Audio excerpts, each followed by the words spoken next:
केंद्रीय मंत्री अश्विनी चौबे ने कहा कि उनके अपने संसदीय क्षेत्र बक्सर में 24 घंटे के अंदर 2 बार हमले का प्रयास किया गया।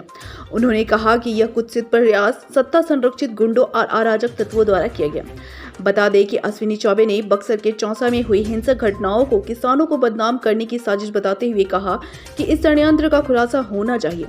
उन्होंने कहा कि किसानों पर हुए पुलिसिया जुर्म और चौसा में हुई हिंसक घटनाओं के विरोध में वे जब बक्सर में 24 घंटे के उपवास पर बैठे थे तब सत्ता संपोषित गुंडों ने उन पर हमले करने की कोशिश की। कार्यकर्ताओं और सुरक्षा गार्डों ने किसी तरह 2 से 3 लोगों को पकड़कर थाने में ले गए। स्थिति यह है कि वहां से उन लोगों को छोड़ दिया गया और मेरे लोगों को एक पुलिस अधिकारी द्वारा यह कहा गया कि मंत्री जी अपना काम कर रहे हैं और ये अपना काम कर रहे हैं। चौबे ने भावुक होते हुए कहा कि ताप विद्युत परियोजना मेरा ड्रीम प्रोजेक्ट है। यहाँ किसानों के घरों में घुसकर पुलिसिया जुर्म ढाया गया। उन्होंने सवालिया लहजे में कहा कि मैं शुरू से कह रहा हूँ कि बिना किसानों के वार्ता में शामिल किए बिना उनकी समस्या का हल नहीं होगा, लेकिन मेरी बातें नहीं सुनी गई। उन्होंने कहा कि आखिर किसानों की बातें क्यों नहीं सुनी गई और आतंकवादी की तरह किसानों पर जुर्म ढाए गए। बहन बेटियों के साथ दुर्व्यवहार किया गया।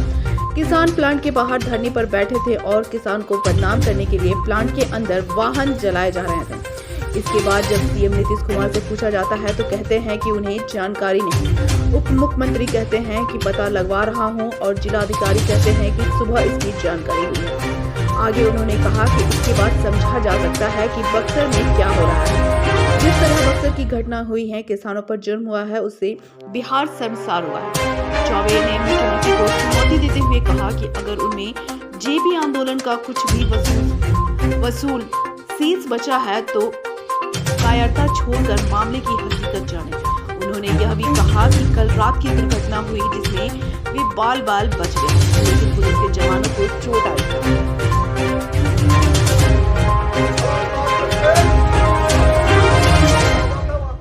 क्या वो किसान आतंकवादी थे?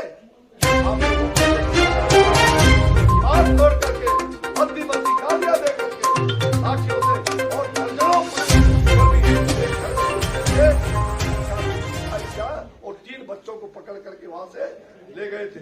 उन बच्चों को भी मैंने दूसरे दिन कहा कि वो बच्चे का क्या अपराध है, तुम 24 घंटा तक भूखे प्यासे और उसको पिटाई कर रहे हो, उसको बैठाए हुए। वो बच्चा, उसको भी रात में 11 बजे रात में मैंने दूसरे दिन छुड़वाने का काम किया। मैं पूछना चाहता हूं कि मुख्यमंत्री जी कहते हैं मुझे तो उसकी कोई जानकारी नहीं, डीएम कहता है कि मुझे सुबह जानकारी मिली, उप मुख्यमंत्री कहते हैं पता करवा लूंगा। बिहार में ये क्या हो रहा है? ये प्रेत का शासन नहीं तो क्या है? बक्सर का सांसद होने के नाते और यह मेरा ड्रीम प्रोजेक्ट है, इसमें जो तानाशाही रवैया को लेकर के मैं मौन पर बैठता हूं तो कुछ अराजक तत्व, कुछ सत्ता पोषित गुंडे, मैं पहला दिन जब गया वहां पर ये दिखाया गया जगह जगह एक सुनियोजित ढंग से कि किसान विरोध कर रहे हैं एमपी का, ये सिद्ध करने का प्रयास किया गया। जबकि आपने देखा है, आप देखेंगे वीडियो को, हजारों वहां पर उपस्थित किसान शांतिपूर्वक मेरी बात को सुन रहे थे। कुछ का प्रयास किए, डराने का प्रयास किए, धमकाने का प्रयास किए। वहां के किसानों को जिस प्रकार से बेरहमी से हमारी मां बहनों को जिस प्रकार से पीटा है पुलिस ने, और अगर मैं दबाव नहीं दिया रहता उस दिन, मैंने सीधे वहां से डीआईजी एसपी सबको कहा कि मैं पहुंच रहा हूं कल, और अगर उस पुलिस पर कार्रवाई नहीं होगी, उसको सस्पेंड डिस्चार्ज नहीं बल्कि उस पर एफआईआर लॉन्च करो जिसने मां बहनों को किस प्रकार से पिटाई किया है। मैं उसकी रुलावट को, मैं जब उस दिन गया, मां बहन जिस प्रकार से रो रही थी, उसके किस शरीर के किस भाग में चोट नहीं लगी मैं शर्म से कह नहीं सकता। जिस प्रकार की वो मां बहन व्याख्यान कर रही, रो रही थी, छोटी बिटिया थी।